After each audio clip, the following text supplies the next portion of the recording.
Well, I joined the Army when I was 32 years old. I was the old guy.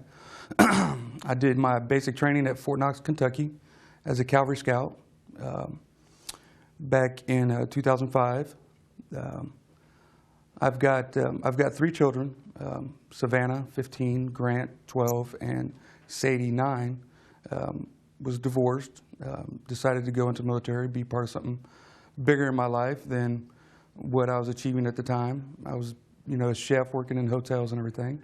So joined the military and didn't want to do any mechanic work. I really wanted to get into meat stuff. So did cold of winter in Fort Knox, Kentucky. I mean, it was cold, real cold. It was so cold, a couple of days, they even had to bring us in when we were supposed to stay outside. Had great basic training. After I got out of basic, decided to do, it's called recruiting, hometown recruiting. Came back from hometown for a couple weeks, worked the recruiting office, and then I was stationed in Fort Benning, Georgia. There I was attached to 269, 3rd ID, Speed and Power. We were the only Cavalry Scouts in that battalion with 269. It was mostly infantrymen. Fort Benning was known as the home of infantry. Now it's a maneuvering center. They've moved all of Fort Knox and everything to Fort Benning now. There I did all kinds of training. I mean, anything Cavalry Scout you can think of. Learned a lot of weapons. We mostly drove Humvees. We did drive Bradleys. I wasn't trained on a Bradley. We had a 4-man or 4 Bradley crew, and 4 guys were trained on Bradleys, but I wasn't. I was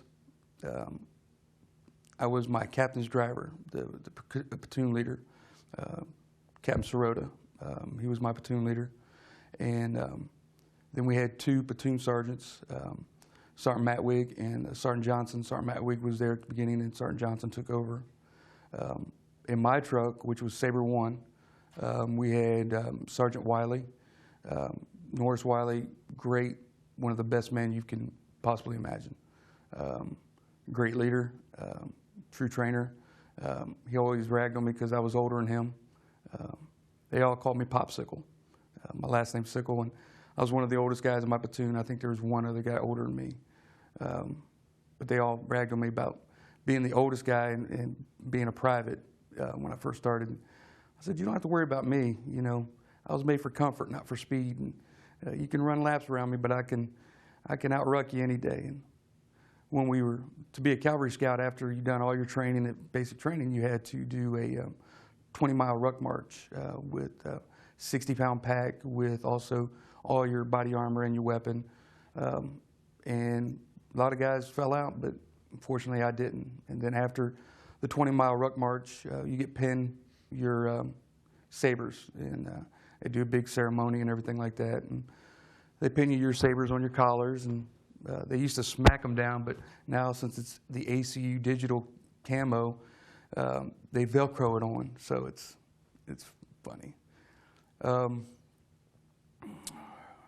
Once I was at Fort Benning, trained there for a little over a year, and was attached to Sabre 1. I was Sabre 1 Delta. I was the driver. And when we got shipped over, I eventually became a gunner, trained as a gunner. Sergeant Wiley did that, took me under his wings. And he was in there for years when he was a gunner. We trained, we went to Kuwait. We first went to Kuwait, got all of our Bradleys and Humvees. And when we got all of our military equipment shipped over from Benning that we had to ship over in Connexes to Kuwait, we were in Kuwait for 3 weeks to a month, I believe. It was around that time frame. And then once we got there, we were stationed at FOB Restamaya in Baghdad.